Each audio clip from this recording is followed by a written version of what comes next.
Salut les sashimi, c'est Lucas, bienvenue aujourd'hui pour l'épisode 13 de l'Otaktu, l'émission d'actu manga animé otaku qui résume l'actualité de cette semaine en moins de 10 minutes. Alors ça faisait un bail qu'on s'était pas vu, ça m'avait vraiment manqué, alors j'espère que vous êtes autant heureux que moi que l'Otaktu reprenne. Fini les retrouvailles émouvantes, c'est parti pour l'actu.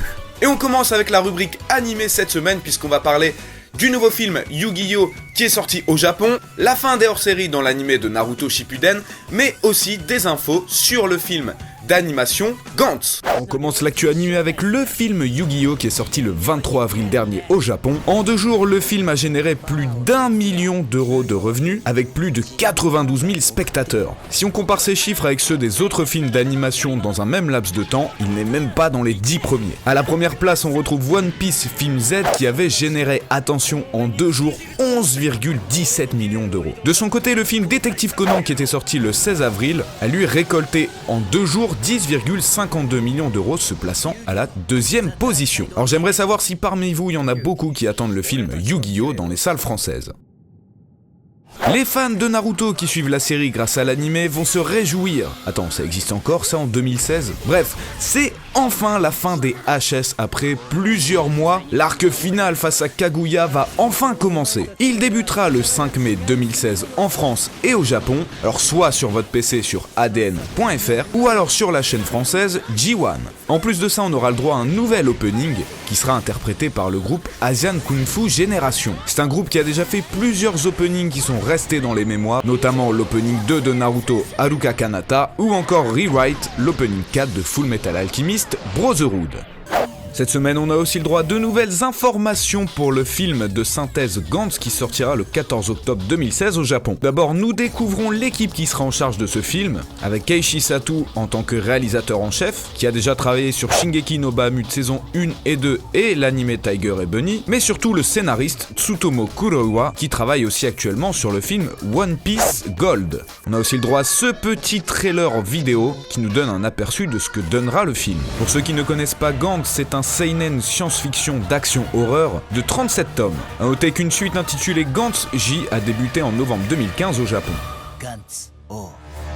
Dans la rubrique manga cette semaine, on va parler de 3 nouveaux mangas qui ont été annoncés en France. Et parmi eux se cache un manga de super-héros. Mais ce n'est pas My Hero Academia. Vous allez voir que c'est tout aussi intéressant.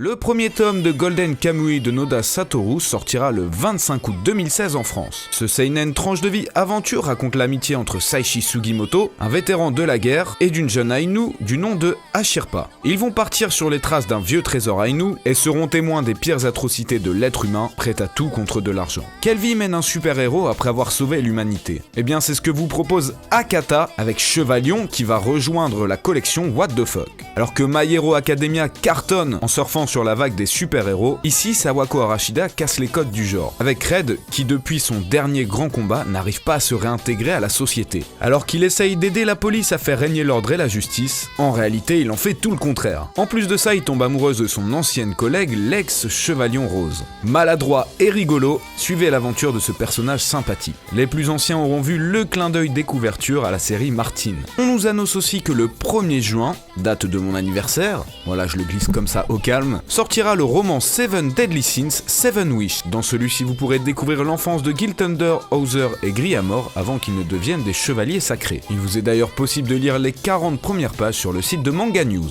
L'actu jeu vidéo cette semaine, on a du très lourd avec le nouveau DLC de Naruto Shippuden Ultimate Ninja Storm 4 est quelque chose qu'on attendait depuis des années. On a aussi du nouveau pour One Piece Burning Blood sur PlayStation 4 avec une démo jouable et un petit cadeau, et des news sur 2 jeux qui vont sortir sur Nintendo 3DS. C'est parti. Place maintenant à l'actu jeu vidéo de la semaine et on commence avec un nouveau DLC pour Naruto Shippuden Ultimate Ninja Storm 4. Ce DLC comprendra 4 personnages, les ninjas du son, ça fait 50 ans qu'on attendait ça. 3 nouveaux jutsu de combinaison, Zabuzaku, Zabuza Kizame et les 4 du son. 10 nouvelles cartes de ninja, ça on s'en fout. 10 nouveaux costumes, on s'en fout. Enfin, je crois qu'il y en a 5 qui vous intéressent, hein.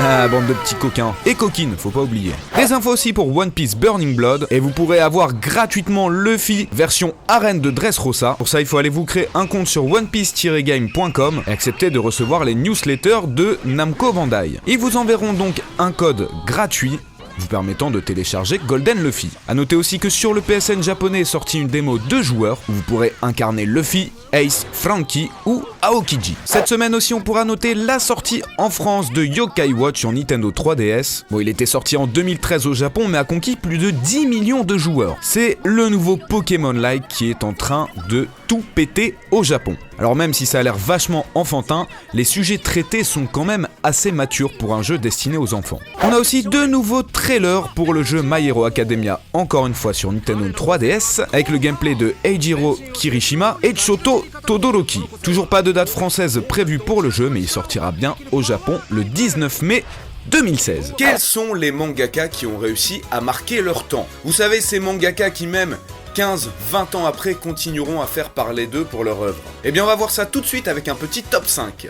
Je vous ai pris le top 5 du site canadien WatchMojo qui prend en compte plusieurs critères. La qualité des œuvres, à quel point l'artiste fut prolifique, l'impact de ses titres dans le milieu du manga et l'exportation de ceux-ci à l'étranger. À la 5e position, on retrouve donc Naoki Urasawa, mangaka de Monster, Pluto ou encore Billy Bat. À la 4e position, on retrouve Rumiko Takahashi, mangaka de Ranma 1/2, Inuyasha ou Rinne. À la 3e position, on retrouve Eiichiro Oda, le mangaka de One Piece. Vient ensuite à la 2e place Osamu Tezuka, mangaka de Blackjack, Astro Boy ou Dororo. Et enfin, à la 1re position, Akira Toriyama, le mangaka de Dragon Ball, mais aussi Dr. Slump. N'hésitez pas vous aussi à me dire dans les commentaires quel est pour vous le mangaka qui a révolutionné son temps. C'est Kotobukiya, qui est plus connu pour faire des figurines de comics, qui annonce la sortie de cette figurine pour le mois de septembre. N'en déplaise à Nicolas, c'est Warwick qui ouvre le bal. Cette figurine sera en PVC et sculptée avec une hauteur d'environ 21 cm. Warwick se tient dans une position totalement stylée, en plein mouvement et prêt à dégainer. Alors je pense que vous avez de bons yeux, elle est vraiment de très bonne qualité, et c'est pourquoi le prix sera d'environ 80 €. Pour ceux qui demandent s'il y aura une saison 2 et vous êtes nombreux, sachez que le studio qui a fait la saison 1 de l'anime a été fermé, donc ça risque d'être très difficile.